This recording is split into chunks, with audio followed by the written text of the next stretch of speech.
vous a prescrit Moïse. Ils lui dirent: Moïse a permis de renvoyer sa femme à condition d'établir un acte de réputation.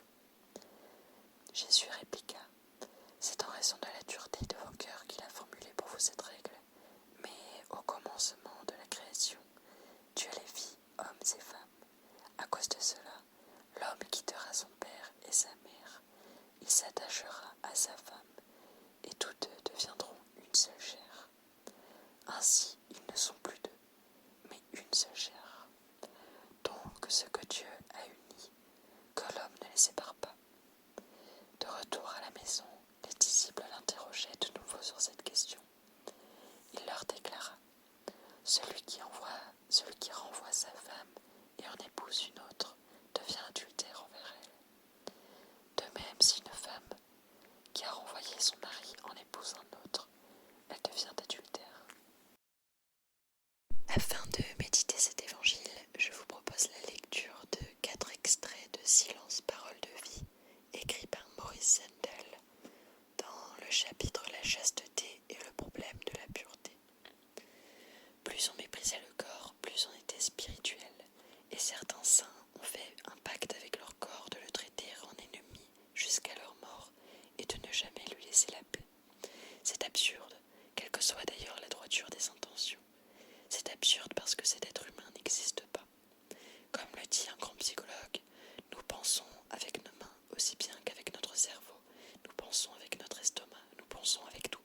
Il ne faut donc pas séparer l'un de l'autre. La psychologie est la science de l'homme tout entier. Si nous pensons avec nos mains, si nous pensons avec notre estomac, si nous pensons avec notre peau, il ne faut donc pas séparer le corps de ce que nous appelons l'âme. Il faut voir l'homme tout entier appelé à s'éterniser, appelé tout entier à la vie éternelle, puisque nous croyons à la résurrection, ayant à se sanctifier tout entier, à être divinisé tout entier. Et par conséquent, il faut dans l'homme estimer l'être tout entier et le voir tout entier dans un jour divin, en lui apportant tout entier le respect infini que l'on doit au sanctuaire de Dieu. N'est-ce pas saint Paul qui nous rappelle que nos corps sont les temples de l'Esprit Saint? Davantage encore, ils sont les membres de Jésus-Christ. Deuxième extrait. Et voilà un point clair, un point lumineux qui va nous permettre de retrouver le sens de la pureté. Il y a au moins un point clair, c'est ce petit enfant. Si un enfant pouvait choisir ses parents, comment les choisirait-il? Comment voudrait-il naître? De quels parents? Et dans quelles conditions?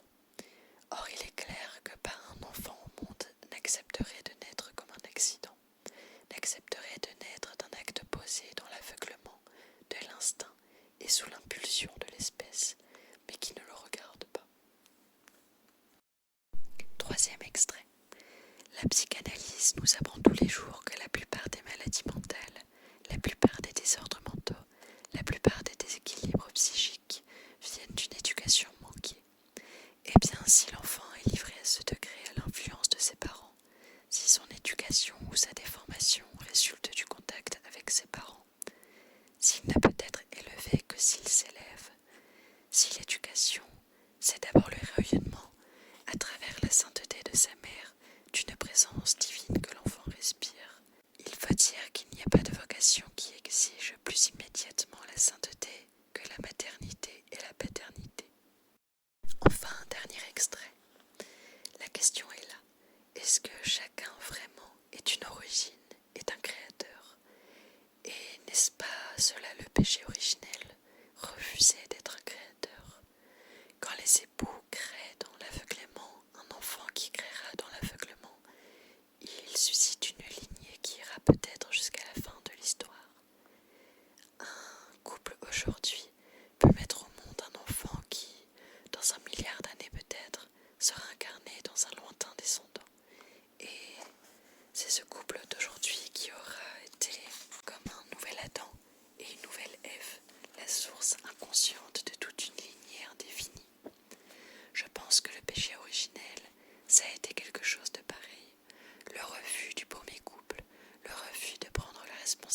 Eh bien, nous avons, nous, chacun à revivre ce problème et à choisir d'être une origine, d'être un créateur, d'être une source, d'être un commencement et d'être une fin.